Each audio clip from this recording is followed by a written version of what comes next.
അസ്സലാമു അലൈക്കും വറഹ്മത്തുള്ളാഹി. അൽഹംദുലില്ലാഹി റബ്ബിൽ ആലമീൻ.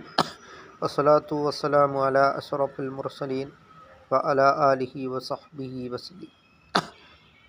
ശുദ്ധമായ ഇസ്ലാമിൽ ഏറ്റവും അഫ്ളലായിട്ടുള്ള ഒരു കാര്യമാണ് അസ്സലാത്തു ലി അവ്വലി വക്തിഹ, നിസ്കാരം അതിൻ്റെ ആദ്യ വക്തിൽ തന്നെ നിസ്കരിക്കുക എന്നുള്ളത് എന്നാണ് സയ്യിദുനാ മുഹമ്മദുർ റസൂലുള്ളാഹി സ്വല്ലല്ലാഹു അലൈഹി വസല്ലമ തങ്ങൾ പറഞ്ഞിട്ടുള്ളത്. അതുകൊണ്ട് നാം ശുദ്ധ ഇസ്ലാം ഒരിക്കലും നിസ്കരിക്കാതിരിക്കുവാൻ പറയുന്നില്ല. നിസ്കരിക്കാത്തവന് യാതൊരു സ്ഥാനവും ഇല്ല. അള്ളാഹുവിൻ്റെ ഭക്ഷണവും അള്ളാഹുവിൻ്റെ വെള്ളവും കുടിച്ചിട്ട് അള്ളാഹുവിൻ്റെ വായു ശ്വസിച്ചിട്ട് നിസ്കരിക്കാതിരിക്കുന്നത് വളരെയധികം നന്ദികേടാണ്. ശുദ്ധ ഇസ്ലാമിൽ നിസ്കരിക്കാത്തവന് അതിമോശമായ സ്ഥാനമാണ് ഉള്ളത്.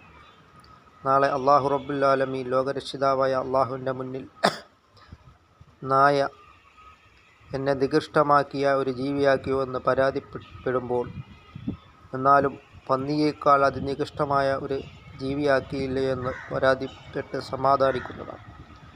അപ്പോൾ പന്നി അള്ളാഹുവിൻ്റെ അടുക്കൽ ആവലാതി പറയുന്നതാണ്, എന്നെ നിസ്കരിക്കാത്തവനേക്കാൾ മേന്മയുള്ളവനാക്കിയല്ലോ എന്ന് പറഞ്ഞുകൊണ്ട് പന്നിയും സമാധാനിക്കുന്നതാണ്.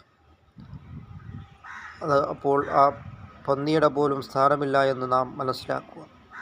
അതുകൊണ്ട് നാം 7 വയസ്സായ നമ്മുടെ കുട്ടികളോട് നിസ്കാരങ്ങൾ കൊണ്ട് കൽപ്പിക്കുകയും 10 വയസ്സായിട്ടും അവർ നിസ്കരിച്ചില്ല എങ്കിൽ അവരെ അടിക്കണമെന്നാണ് വിശുദ്ധ ഇസ്ലാം ലോകത്തിനു മുന്നിൽ കൽപ്പിക്കുന്നത്.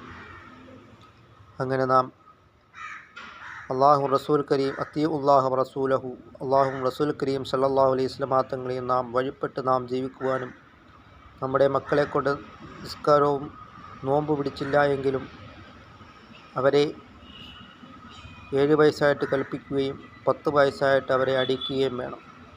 അങ്ങനെ നാം നല്ല രീതിയിൽ ഇസ്ലാമിക ബോധത്തോടു കൂടി നമ്മുടെ മക്കളെ നാം വളർത്തുവാൻ നാം ശ്രമിക്കുക. അല്ലാഹു തആല നമ്മുടെ കുടുംബങ്ങളെയെല്ലാം അല്ലാഹു തആല നിസ്കാരങ്ങൾ നിലനിർത്തുന്നവരിൽ അല്ലാഹു തആല ഉൾപ്പെടുത്തുകയും ചെയ്യുമാറാകട്ടെ.